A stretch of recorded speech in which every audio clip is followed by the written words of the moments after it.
小朋友们好，上一次课中我们说到了，声音有高有低，有 higher sound，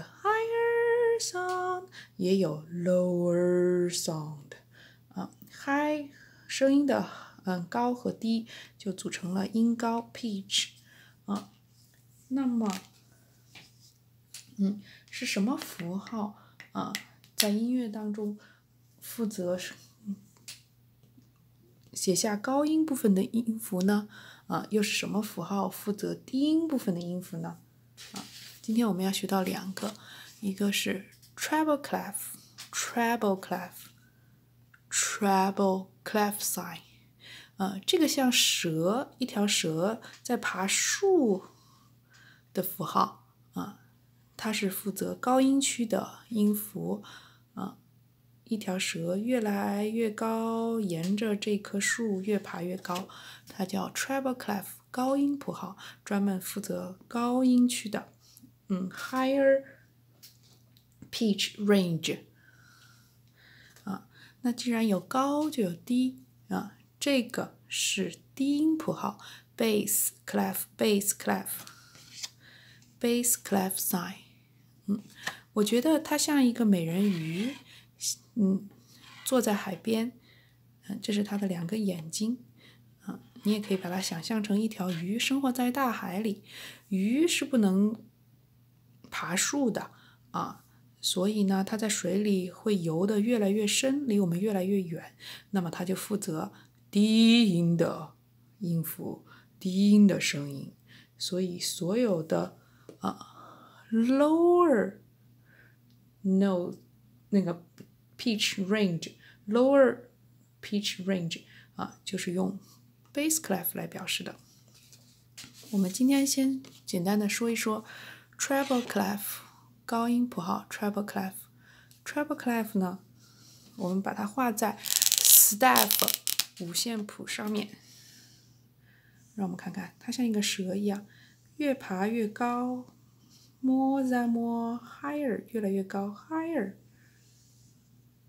这是一棵树，然后它越爬越高 treble clef 它是负责高音区的音。很多的书上会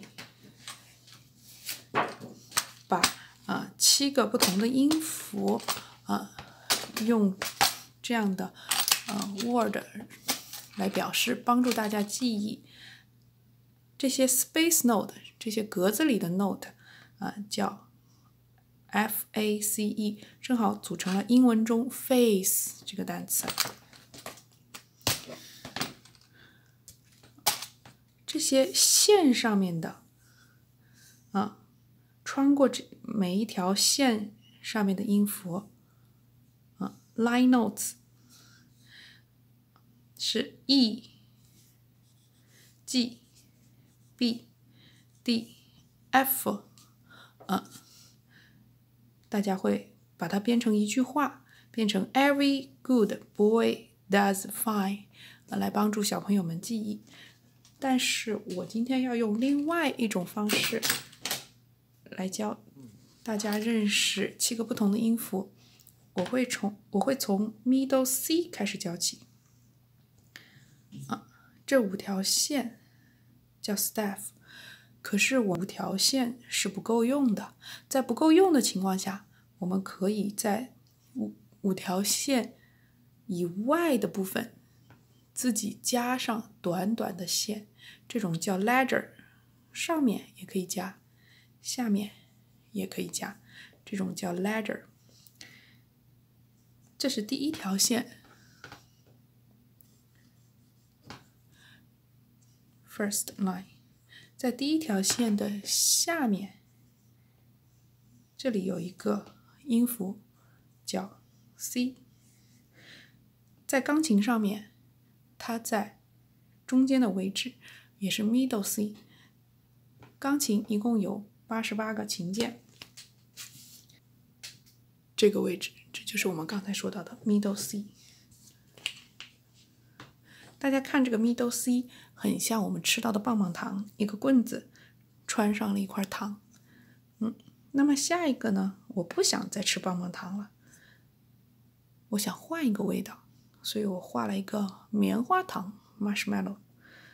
这个呢是没有棍子穿过去的，只有一个圆圆的一小块糖，这个叫 D。那么接下来会是什么呢？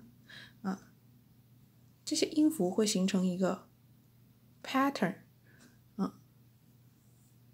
这个是棒棒糖，这个是棉花糖。那么下一个，它仍然会回到棒棒糖。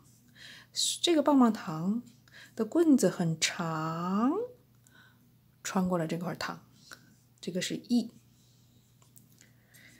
我们今天就学这3个音符 C、D、E。C 没有在5条线内，没有在 staff 中间，因为不够用，线不够用，所以他给自己添加了一根短短的线，这个叫 ledger。C 棉花糖，换一个味道，棉花糖。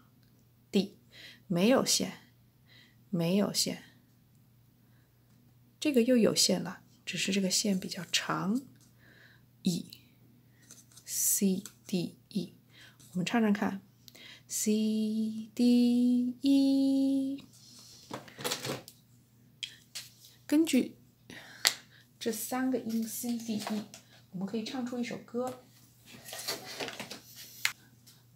大家可以看到这个上面 Mary had a little lamb， 这是大家非常熟悉的一首歌。这首歌只有3个音 C D E 组成。我们可以看到这些音符都写在了5条线上面。这个是 treble clef， 我们唱唱看 E D C D E E E D D D E E E E D C D E E E E D D E D C。 大家会看到这个谱子里面有黑色的音符 note， 也有白色的空心的没有被涂上颜色的音符。有的音符有一个小棍子支撑，好像这个音符的腿，可是有的音符没有，只有一个圆，它没有腿。这个是为什么呢？我在下一次课会说到。大家可以反复听我唱的，然后跟着一起唱。在读谱的时候，最好用唱的方式来记住这些音符的名称。